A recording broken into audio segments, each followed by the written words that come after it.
So open that page, I'll search for my fix, find what I need in the deep dark abyss.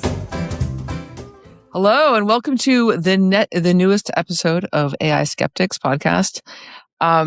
Today we have a special guest, Shlomo Klapper, and I'm going to have him introduce himself. But I just want to say that, he wrote this piece for the Washington Post, which I loved.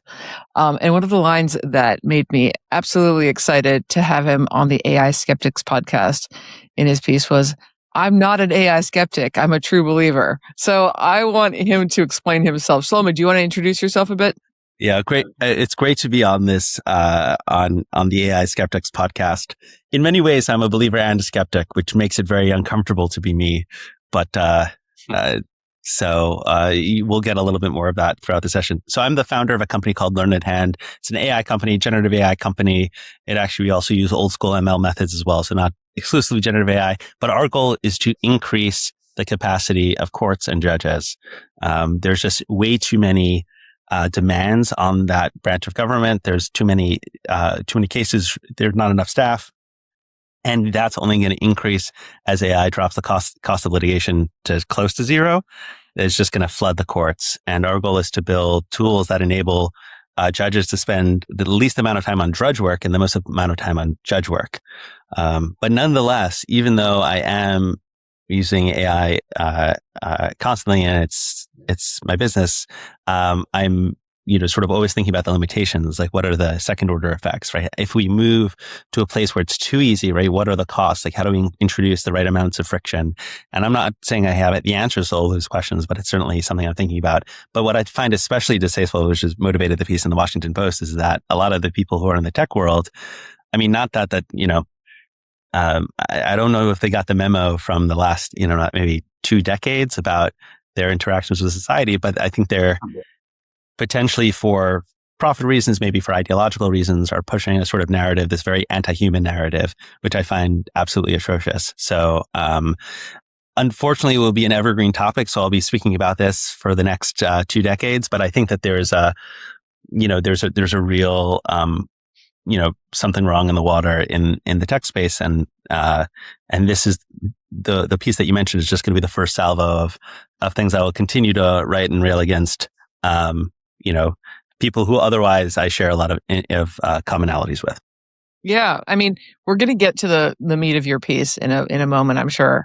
But I mean, one of the things that you already said, it brings pause to me. So we're the AI Skeptics. This part of this podcast is part of our nonprofit project called Ocean. Mm-hmm. And one of our 3 things in our mission statement for Ocean is to educate judges and lawyers.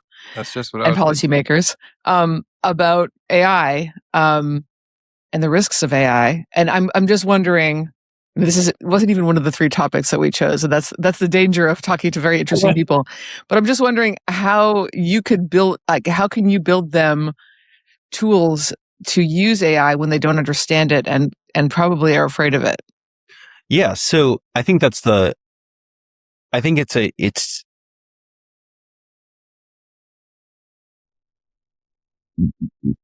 we start with the sort of the premise that this is in many ways inevitable, right? So that there's a wave of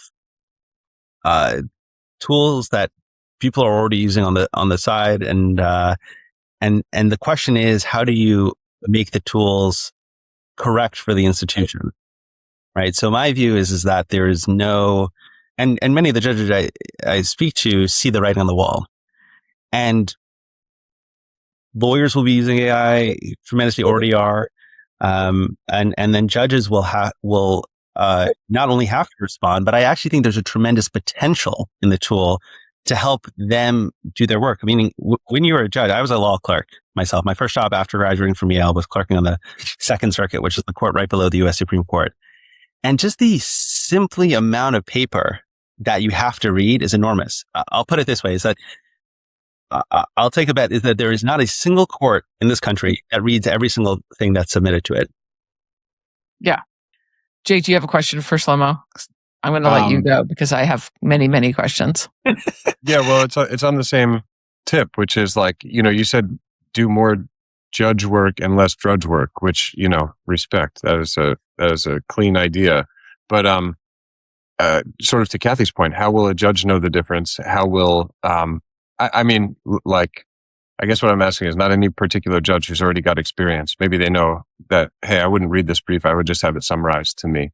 But like looking at the big picture of you're saying courts are going to face a major bottleneck. The amount of litigations coming to them is huge, and they're now going to be the pinch point. So let's just let's speed it up.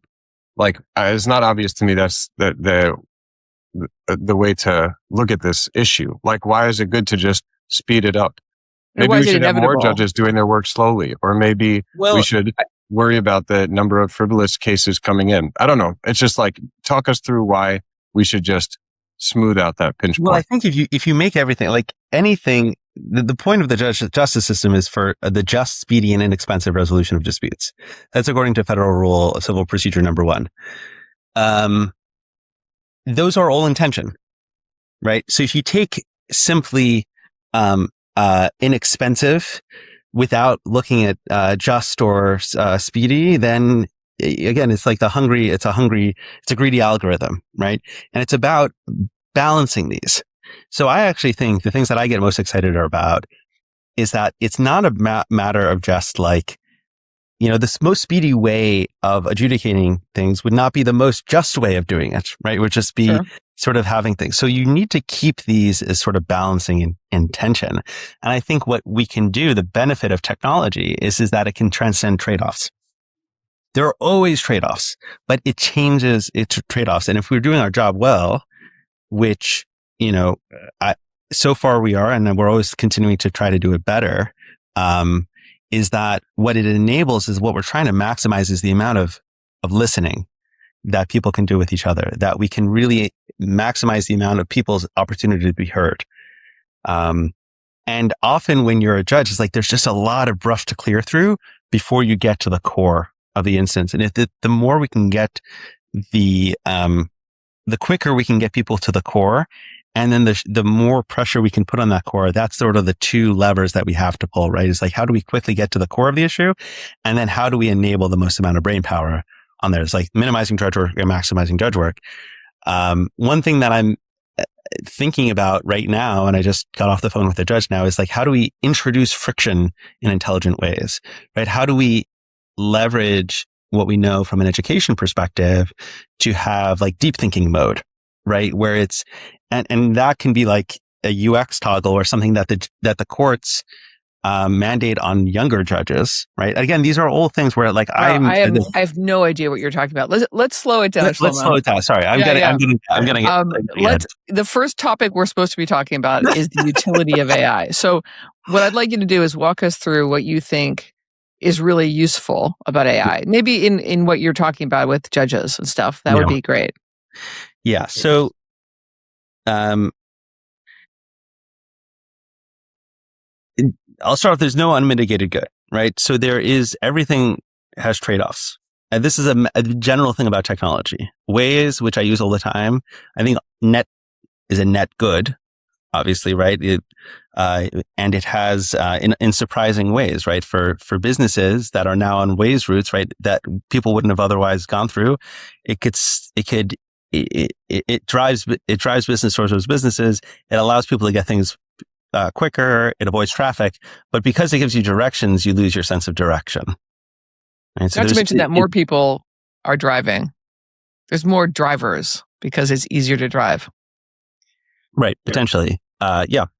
And any technology is always there's a cost benefit analysis. Yep. So, in my domain in legal, and specifically with courts, is that courts face a particular set of challenges, which is that they're fixed resources, right? They're not so many of them, right? There are about 30,000 judges in the country, which sounds like a big number until you realize that they have to dispose of 67 million cases a year, right? There's just an inordinate amount of judging that goes on. They face two parties that are trying to convince them of something. So both parties cite to the same law and the same facts, but they both can't be right. So in many ways, it is a truth finding exercise. and they operate under very, very, very intense timelines, short timelines, and public scrutiny. So in that way, the opportunity of AI or large language models in particular is to help restructure the information gathering of the judge. So instead of making the judge go around to each of the sources and gather things, the judge can basically say what she wants, right? And the AI tool, properly constructed, will be able to pull it all to them. And that alone will make that is kind of what we're trying to make do, is they sort of bend the record and the law around what the judge needs at a given moment. And that's in many ways what we're trying to do with Learned Hand. This is so great. I would like, sorry to cut you off, but like what you're saying is super helpful. It's really like crystallized for me. When I was thinking of courts, I was thinking of like the courtroom, and like I was on jury duty last week. I was called for jury duty. Thank God I'm actually not on jury duty. Well, not actually, thank God. But anyway, that's a separate podcast. It was the Bill Cosby it would have been actually trial awesome. in Like, LA. a case I think that I could have served as a juror on was a kick-ass case. So whatever. Yeah. I'm not on jury duty, but I was thinking of the court as that room that I went into, and so did the defendant's lawyers, and so did the plaintiff's lawyers. And I think you're talking about the court is the judge. You know, the judge actually faces like a fire hose of cases coming at them, and and then they've got these rules. So at Orca and Ocean, when we think about like auditing a technology, one of the first things we talk about is what's the use case and who are the stakeholders. And we try to take a really broad view of who the stakeholders are in a particular use case. So I'm just flagging that when you're thinking of like, oh, the courts face this challenge, they've got tons of cases coming at them. They have to get to the essence of the law. The two parties are citing the same stuff, but they're coming to different conclusions. Like, I totally get it why cutting through that brush, as you say, and getting into the deep thinking of the judicial, reasoning, it's like that is, I totally see that perspective now, and I wasn't appreciating it. Right. Like, I'm really worried about what is the plaintiff and defendant going to think? The judge is now, okay, now I know what you both said, and here's the law. Like, as the plaintiff or the defendant, I might be really interested to know, hey, did you actually look at what I read? Because, or what I wrote? Because my testimony is really important. Like, making that step streamlined maybe doesn't serve that stakeholder. So I'm not really, I'm just saying like this stakeholder way of seeing it was not clear to me before. Now I see it. I'm gonna like make another point, and also bring us to the second topic of the day. But my other point is that you've said two things that I need to push back on as an AI skeptic. It's part of my contract, which is number one is inevitability of AI. My kids' school made them put away their smartphones, and it worked. So no, I don't agree to that. And number two, the idea that the courts are a finite and fixed resource. Like, well, we just doubled, or what did we just do to the ICE budget? Like, why can't we make more courts? Why if you look at the very highest level, why are all these resources being thrown at tech companies and data centers and the AI race and, all the, chips, but none of them being built for more courts, more lawyers? Like, if we decided that was what we care about, we could increase our ability to judge. And by the way, all the things you said don't rely on the inevitability of AI, and they don't rely on the fixed level of a fixed size of court systems. What you're saying is, essentially, disagree with me if you must, like that AI is helpful to judges. Yes, can be. They can be if they're well constructed. That's true. We can pin the sweeping arguments about inevitability and in terms of the trade-offs, like, courts are competing with public dollars with schools and with mental health and with food ICE. and with, right. And that's a political question. I think that what I'm saying is that you can get AI, if you build it correctly and you use it correctly, could be extremely helpful for judges in any situation. They can be, and they could also be like, they could also undermine things, because AI basically have opinions. Not that they have consciousness, which is the next real topic, about this notion. That it certainly doesn't. It doesn't have certainly does consciousness not have whatsoever. consciousness. Yeah, Um, that I agree on.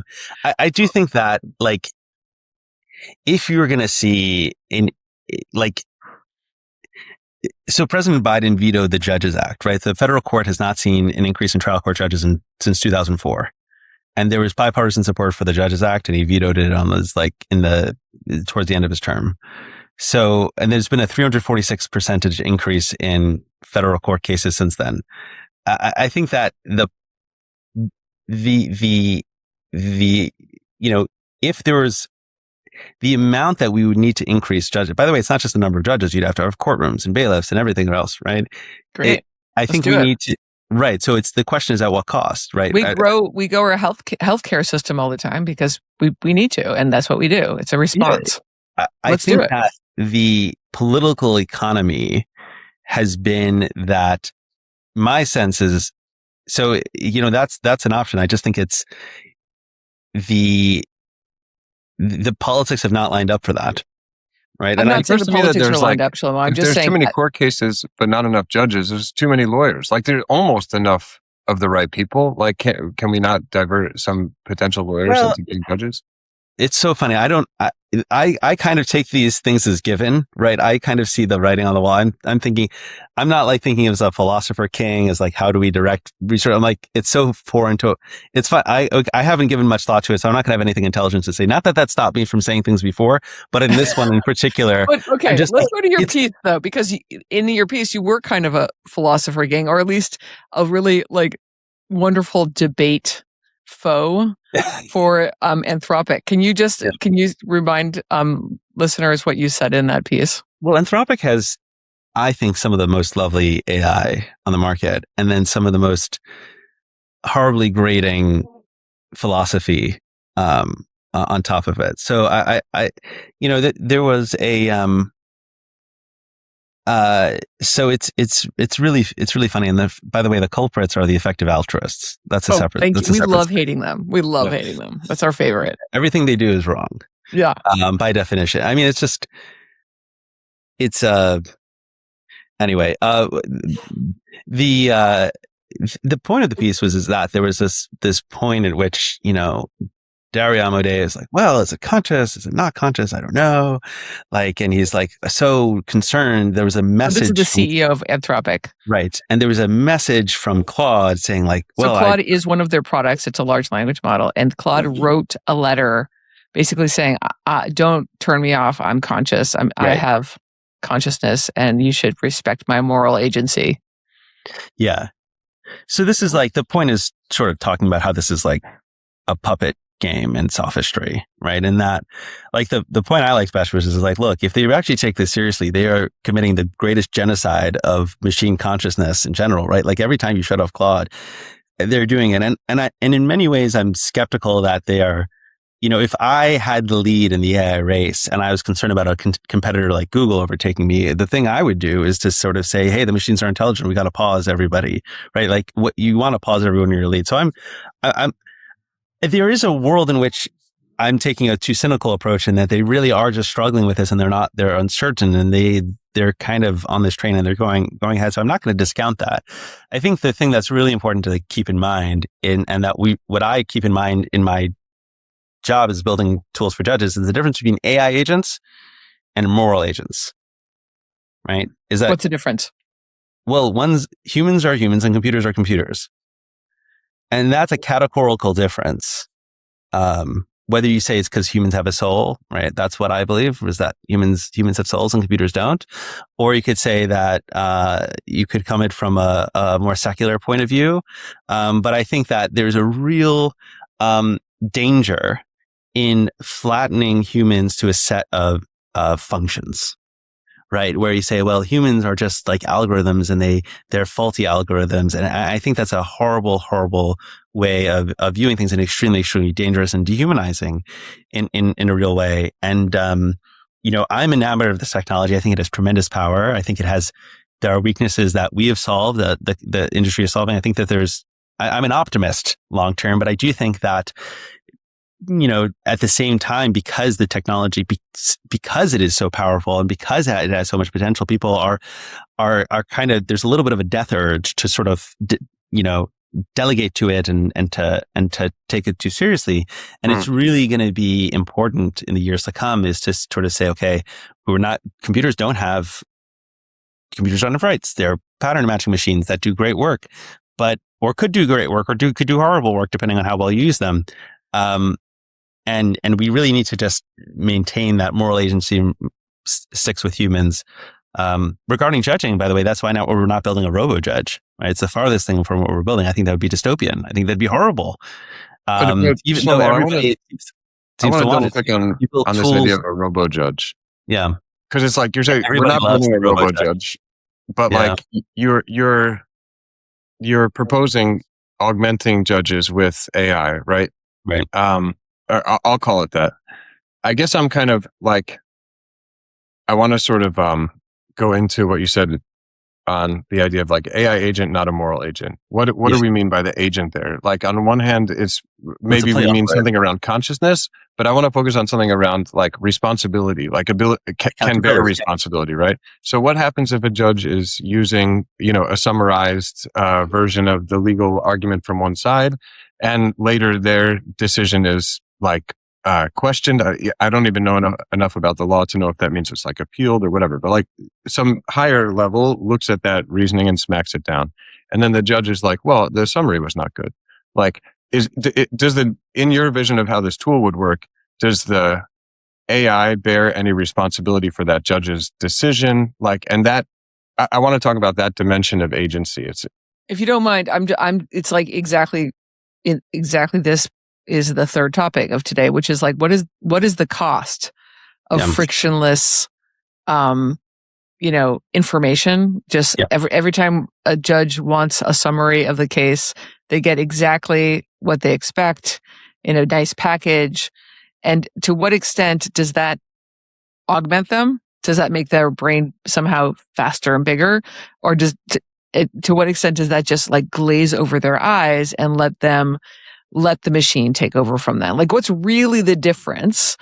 If you imagine this in 50 years, like what's really where it does a lot of almost everything for the judge? Like, what's the difference between that and a robo judge? Right. Yeah. Like we don't want like vibe judging, right? Vibe judging.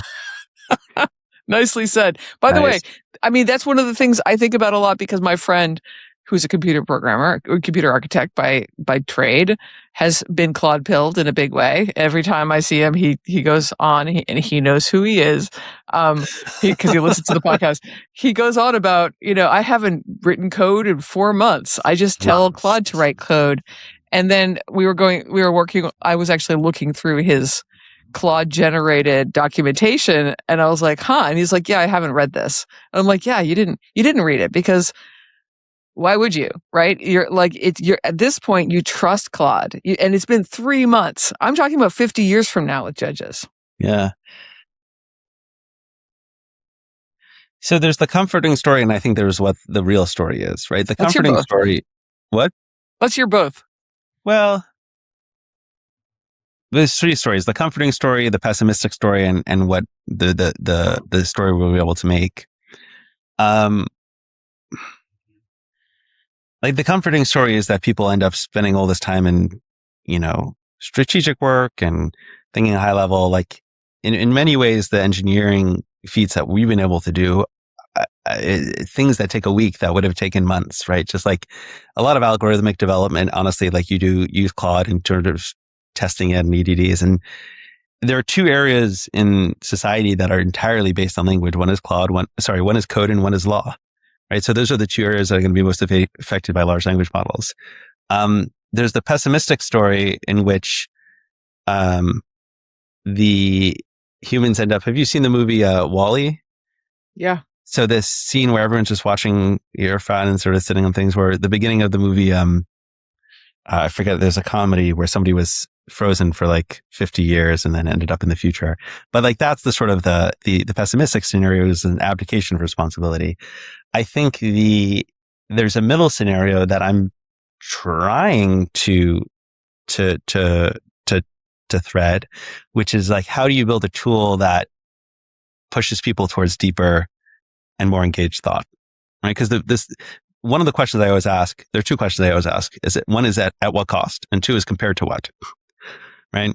So the question is compared to what, right now, in terms of like many judges are often walking in, Jake, when you went to, to the court, right, to the courtroom, are walking in often cold to these hearings, right? They do not have enough time to prepare. So in my view, like the baseline is we can help them get on top of the cases and direct that more efficiently.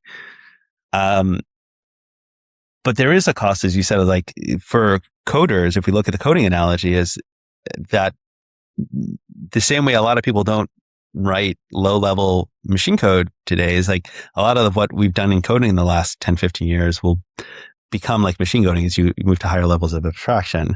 And there is something that's lost there. And one of the things that I'm thinking about in this, and maybe we'll come back to another podcast, I can show you my when we've actually built it.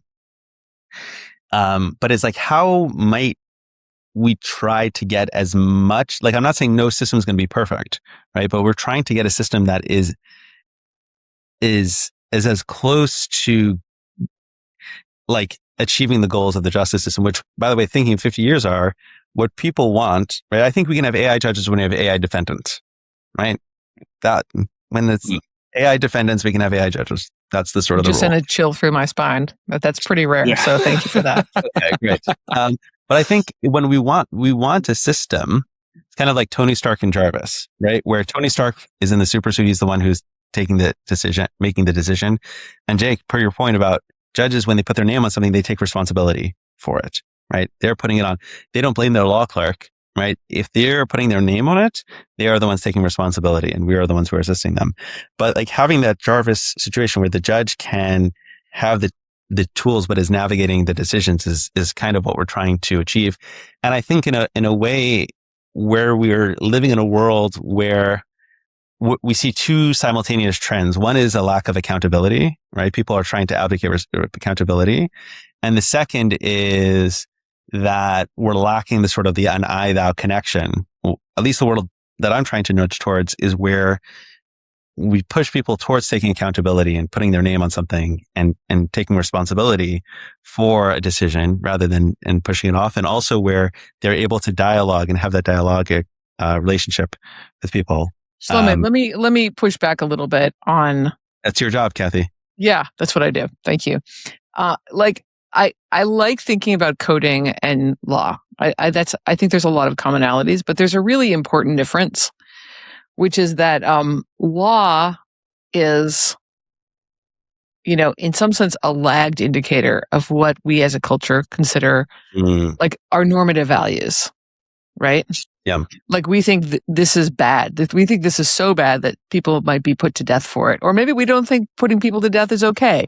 Like it's at the end of the day, it's supposed to be a reflection of how we feel like ethically about things. I'm not saying it's a perfect codification of that. But when we have AI, doing 98% of our work with law, I'm imagining, you tell me if I'm wrong, but I'm imagining that it's got more inertia, even more inertia than it already has. It already has a lot of inertia, right? We have a lot of case law. We have a lot of precedent. Things change slowly, as they should, in a certain way. But I feel like, AI is going to make it seem inevitable. Going back to that word. Inevitability scares me. Inevitability is the opposite of moral imagination. And I do feel like when we use AI as a gatekeeper for our actual, the way we do things in the courtroom, then we're going to slow down progress, if you will. Yeah. Can I, in this pregnant pause, throw another pushback on the pile, and you can decide which of them to take in which order? Sure. You have a vision where AI frees people up to think more deeply more of the time, I think. You also have a vision that AI is going to really boost the throughput of court cases. I think in your vision, there are also people still involved, right? It's not robo judges, it's real judges. Maybe it's real juries. So let's just imagine like judges and juries and lawyers can somehow handle 3 or 5 times as many court cases per unit of time, per month, per year. I have to push back on the notion that that will be a world with more deep thinking about the court cases. I mean, just based on my experience in jury selection the other week, we were in a courtroom for 2 hours, 60, 70 people, like a box full of potential jurors and an audience of many more backup potential jurors, attended to real people talking for about 2 hours in the morning session.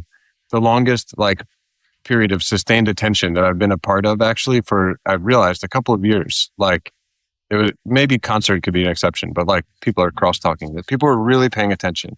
Anyway, I believe like that attention by people to the particulars of a situation and then applying the law to that situation is a critical ingredient of our justice system. And I struggle to think that like increasing the throughput by so much cannot, that we're going to like somehow grow the amount of attention on each case or ensure its quality. Yeah. Unless we think about that really specifically and have a plan for it. And if you do, like, great, like I want to hear about it. Well, I think let's start with the second question, and then I'll go back to the first question, and then I'll answer a question that nobody asked. As for the second question, I think that efficiency gains will come in different areas, right? I think there's a lot of back office work, which is really what we've been focused on. And when I was a clerk, is essentially 100% of what you did. Is that the way a judge works is that they get 2 submissions and then they do a lot of their own research and analysis, right? They are being lawyer, like let me pause it this way. Like different judges have different needs, right? Family court judges are different from criminal judges, which are different from civil judges, right? But different from probate judges, et cetera, right? So they all have different needs, but in many ways, I think a lot of the efficiency gains are going to be coming in the back office space. Whereas when you have a trial, like I don't think that's going to be that much more efficient at all, right? So I think it's going to be like a jagged, it's not going to be a universal raise. I do think there's something that you mentioned earlier is that reducing frivolous litigation, which by the way is a passion of mine, because as a former litigator, I'm like, if people were adults, they could actually settle, right? Instead, each side thinks that they can win. And if you had somebody judges can't give what are called advisory opinions, which are basically, opinions saying that this is a frivolous litigation. But I'm like, somebody should tell these folks that they should really settle and that you have a 3% chance of winning. And hopefully that in a world, maybe in the future, we'll have this weird thing where nobody ends up going to court because everybody knows what the answer is going to be, right?